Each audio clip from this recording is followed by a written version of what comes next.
I was a little boy, and I was at the friend's place of my parents, and they had this usual parent thing, you know, smoking cigarettes, drinking wine, talking, and there was some music running from the stereo, and suddenly there was this one piece of music, and I was standing in front of the loudspeakers, you know, like 70s loudspeakers, brown big things with kind of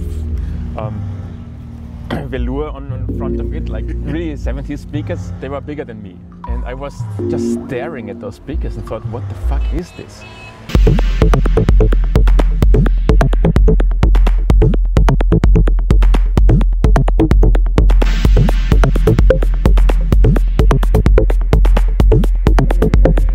I came from an engineering background family-wise, so for me it became very clear very soon that this is electronic music and it's made with oscillators and stuff like that. So I had a basic understanding of, okay, this is something you can do with electronic circuits. What it definitely triggered was an interest in this kind of music, so I discovered, of course, later then Kraftwerk and Tangerine Dream. The problem with Jean-Michel Jarre was, in retrospect, that it was so kitschy. Since my family background didn't really support it, I became an engineer. And I thought, okay, what is a possible combination of engineering and sound? Sound engineer. So I studied sound engineering at the film school, and I also studied computer science because I figured that it's probably smart to do that.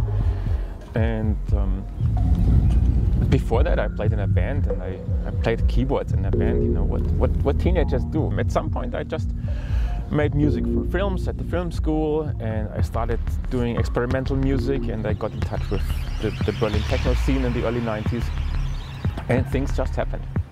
The great situation in Berlin in the 1990s, which made it so precious, was the fact that everything was possible. You know, there was no rule book. Nowadays, if you start making electronic music, you are basically start to make something within a well-defined genre. So you do something and someone will say, well, the hi-hat pattern is not correct. You can't use that sound. And what I and all my peers in the early 90s found so amazing was the fact that the music was so free and so open. You could just combine whatever you like. One of the things we discussed a lot in the early 90s was, why is it important not to do rock? Why is it important that the DJ or the music producer is standing on the same ground as the audience? There were no elevated DJ booths in techno. Techno DJs were standing on the ground. The only difference was it was a table with two turntables on it. We reached a stage again after 20 years where electronic music exactly is where rock music was. So you have the big stars elevated behind it in front of the gigantic video screens. Brian Eno once was asked, if I remember correctly, about what skill does someone need to have who is making electronic music. And Brian Eno said, well, actually, you don't need to play an instrument. The only thing you need to have is artistic decisions. You have machines doing the tedious work of keeping a rhythm. You can actually program your ideas in non-real time, and the machines do them. And this means you don't have to practice for 20 years in order to become good in what you're doing. Of course, this is only true halfways, because you need to have practice on a different level. What I'm hoping for, and what I think is going to happen, or is already happening, is the fact that if people make music by themselves, they understand which part of the music they are listening to is actually difficult to make and what is easy. Because if you see someone playing a guitar, you have a pretty strong idea if this person is good or bad. If someone is sitting in front of a laptop and you have no experience how this kind of music is made, you simply don't know if it's good or bad. You can only judge by what you heard before.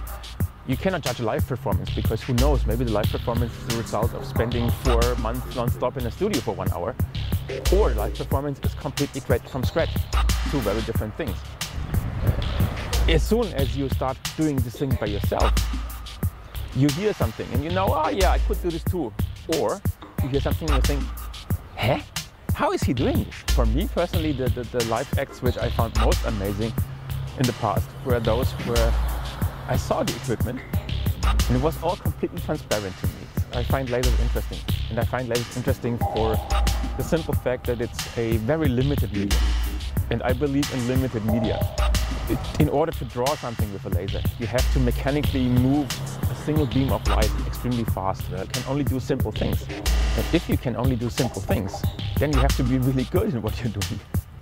If you do it 25 years like I'm doing it, there's a lot of routine and there's a lot of things which I tried to achieve which didn't work out, and there's a lot of things which I'm bored of because I've done it too often.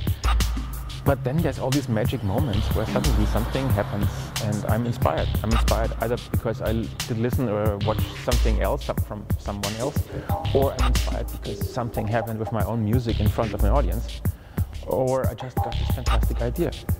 Because the one thing which I found most amazing when starting to make music and when becoming involved in the Berlin electronic music early techno scene was we were all curious.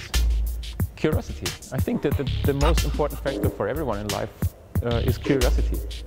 It's important for an artist, of course, because you need to define new things and find new things by yourself, but also from an audience perspective. If I come into a new space, I look around and I think, oh wow, here's something interesting there. I don't like this yet, but this is cool. And ideally, an audience who is listening to my music or is looking to what I do visually should be curious and open.